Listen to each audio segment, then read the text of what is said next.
So there must be some uniform sets of rules, regulations, and laws that wherever you go, if it's an offense of murder, it remains a uniform offense of murder. And that's why it is important that whenever we have an opportunity, Kenya, Africa, and all other countries join an association where cross-cutting legislative issues and emerging issues can be deliberated. That's why I stand here today, this moment, Honorable Speaker, to note and make comments on this report in respect of Organization of African, Caribbean, Pacific States Parliamentary Assembly that was tabled in the House sometimes late last year. Honorable Speaker, perusing through this report briefly, it touches on quite a number of issues in the main body, but more tellingly, Honorable Speaker, because when you look at it, the common principles that's supposed to be a basis of discussion is democracy and human rights, sustainable economic growth and development, climate change, human social development, peace and security, migration and mobility. Honorable Speaker, I have had quite a number of comments from colleagues and from other participants, and they basically have an issue based on Annex 10. And when you look at Annex 10, the report seems to analyze some and bring and highlights some extremely disturbing issues that we as African continent, we as Christians, I as a Christian, I do not know what religion the speaker professes, but occasionally see him looking as if he's a Christian, and I do believe he's also a Christian and shares with us, is actually after continuing towards a new agreement with the Africa, Caribbean, and Pacific states. Oundo, did you ask about the religion of the speaker? Yes, so that we are on the same lines. The speaker is a Christian and a practicing Catholic. Thank you, Honorable Speaker. Then I can speak on a matter where the speaker also appreciates the importance. Honorable Speaker, there is an attached analysis. The Cotonou agreement has ended, then discussion of a new agreement, and when you look at analysis, Honorable Speaker, you'll allow me to pick a few issues here and there, and I will read verbatim, even though I'm fully aware that we are not supposed to read a written text when we make a general contribution on the floor of the House. For example, examples of governance structure and funding changes. It emerges that the EU will be the one having dominance in each one of three protocols. Honorable Speaker, it is scary. Yes, we might not be as developed as EU. We might not have exploited our resources as effectively and efficiently as EU, but to treat African countries and Caribbean countries as second-rate participants in the agreement is truly to take away the meaning of a treaty.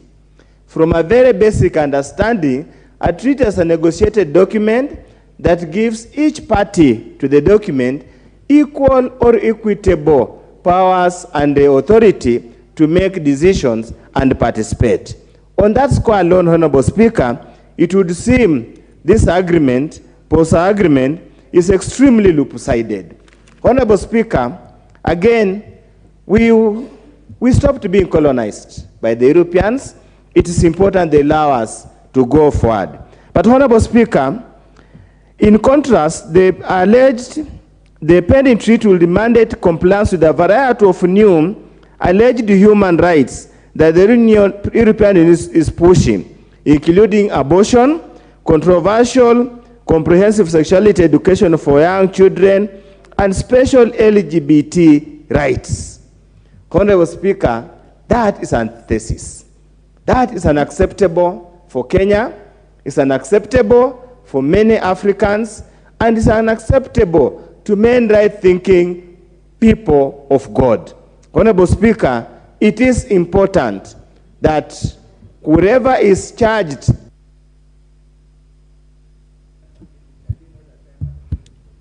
add Honorable Oundo 2 minutes. Thank you, Honorable Speaker.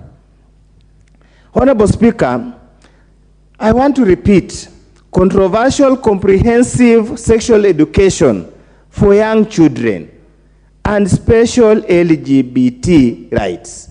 Honorable Speaker, our older generation is going through so many problems. We are only looking upon to our young people to salvage this generation. When you go to European countries and the countries in the North, Honorable Speaker, generally, the social fabric of a family is broken. They should not let the stress of broken families be transferred to us. We are not the cause of their broken families. They should leave us with our strong family values. Probably that's the only thing that we have pride of that we need to have with ourselves. Honorable Speaker, we are Africans, and Africa is our business. We must protect the sanctity of the family. We must protect the character of the family, because we here in Africa, we do not have very strong social welfare programs. We depend on these children. Honorable Speaker, some of us would die of heart attack if it ever came across our mind that any of our children are LGBT. Honorable Speaker, we should not allow in any way that this Parliament of Kenya, this government, current government, institutionalize the demolition of family values in this particular moment. I would therefore urge our colleagues who are privileged to participate in the negotiation for this post-continuum agreement to stamp the authority firmly, squarely, and without fear, and clearly say, let the agreement majorly focus on trade issues, and let us redefine human rights in the context of Africa. Otherwise, then, Honorable Speaker, we are literally dragging our continent, our country, to ape values, culture, and traditions that are extremely alien to us, that are going to destroy the very little that we have with us. Honorable Speaker, with those few remarks, I know time is up, but allow me, Honorable Speaker, again, just to mention the issue of climate change. Honorable Speaker, is the industrialized world that has damaged the climate. Climate change, the negative impacts of climate change are a direct consequences of unbridled push to basically destroy the natural environment for purposes of industrialization. The European countries, the countries in the North, should be in the forefront in providing resources towards mitigating climate change.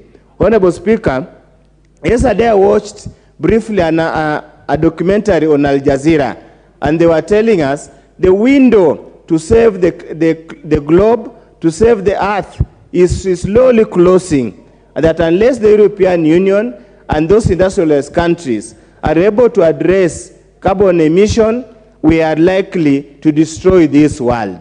Let them destroy their part. Let them allow us to whatever little we have left with us. Thank you, Honorable Speaker, for the opportunity to contribute on this motion. Thank you. Which honorable member is the member greeting the honorable